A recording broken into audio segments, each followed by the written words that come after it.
Well, bovine TB, just as TB in humans, is a disease that can cause great distress to animals, ultimately can kill them. It can also spread from animal to animal and species to species, so it's a dangerous disease in that respect, and we need to control it and eliminate it if we can.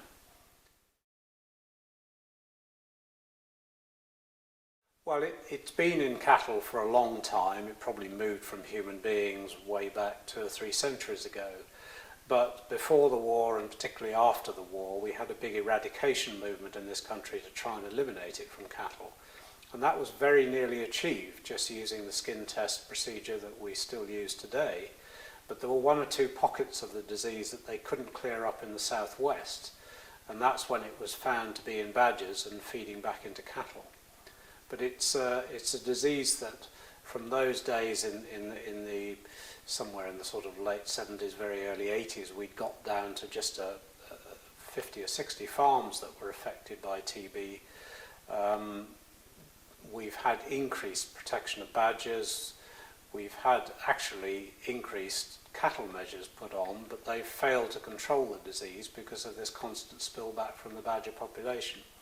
And we're now in a situation where, I think it was in 2008, we had over 40,000 cattle killed and nearly 6,500 farms affected.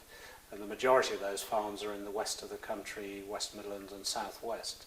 So a very significant number of farms in those areas are shut up with TB.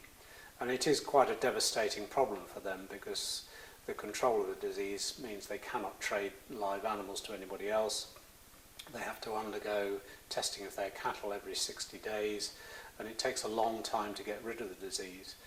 And you struggle to do that in cattle, and yet you've got a background of disease in badgers so it can feed back into the herds at any time.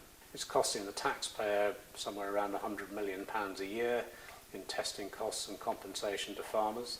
It is costing farmers many millions of pounds in having to have the disease on their farm. And it's something we just cannot live with. We have to slow the disease down, we have to reverse the trend, and we have to aim for eradication rather than just tolerating this ever-increasing level of it.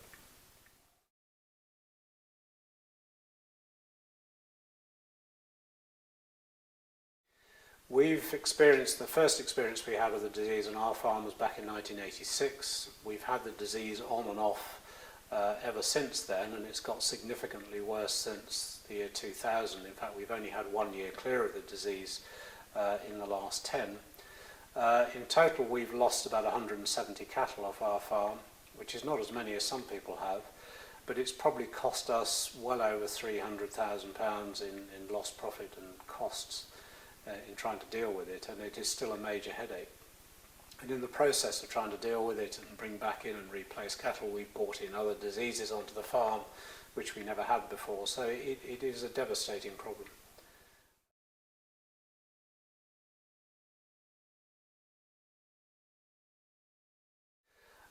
There's been a vaccine developed for badgers, but it's like the only vaccine we have for humans. It's based on BCG, and BCG is a very weak vaccine. It doesn't work terribly well in the human population, and it doesn't work terribly well in the badger population. It's probably 50 to 60% effective. But at this stage, it's only in injectable form for badgers, and that means you have to catch every badger once a year to inject it.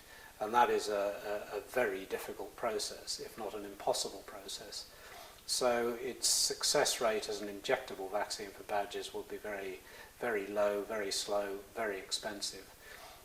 It's a tool we probably need to develop, but it's still not really ready effectively to use at this stage. Ideally, an oral vaccine would be better, probably easier to use, but still may be quite expensive because you'll need fairly high dose rates of it. In terms of a vaccine for cattle, again, you could use BCG, but it is not terribly effective, but it is actually illegal because the test we use for the disease is an immune response test, and if you have vaccinated the animal, it will also appear that they're carrying TB as well. So we need a differential test before we can use it in cattle. So we have huge legal and scientific loops to go through before we can use a vaccine in cattle, and that is a long way off.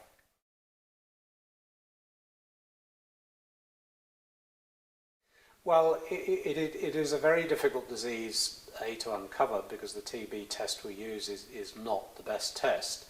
It doesn't uncover all the TB that's around. And of course, while you have a spillback of the disease from badgers, you never know at what time your cattle are picking up disease. So farmers that quite legitimately can trade cattle are never absolutely certain that they're completely free of disease. We've been moving the disease into the east of the country and the north of the country and the south of the country from the west for quite some considerable time. But in those areas where they don't have diseased badgers, the skin test will clear up and remove the odd animals that take it along there. And it's not really a problem. We had the same thing after foot and mouth, that we actually moved the disease up to Cumbria, but the skin testing has taken that disease out and those areas are no longer a problem.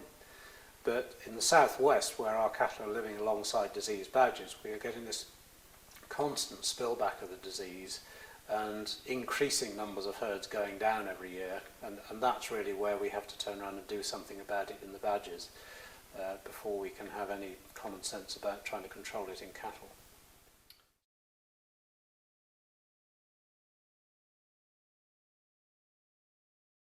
Well, I think what we have to do is to set about having a targeted coloured badgers that works alongside the cattle measures we already have. Those cattle measures are very strict, but they're not working at the moment, and therefore we have to bring into play an effective colour badgers in those areas where we know there's TB in the badgers and feeding back into cattle. It's not going to be an easy process. It's probably going to take some time before it has any significant effect on the TB in cattle, but we must get on with it. We've been dithering about for far too long on this one, and we have to tackle the disease in wildlife with as much vigour as we do in cattle.